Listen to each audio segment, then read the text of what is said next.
Доллар Улан береке автоматы дайны достар.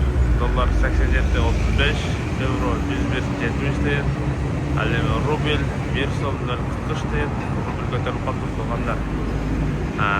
Теңге 0.160 тиен.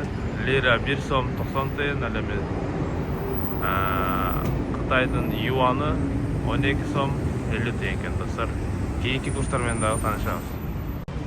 Туғандар, Асем плюс автоматтарында доллар 87.35 тиен, евро 101 сом 5 тиен, әлем рубль 1 сом 0 тиен. Қалғаны дәйірлік бірдей.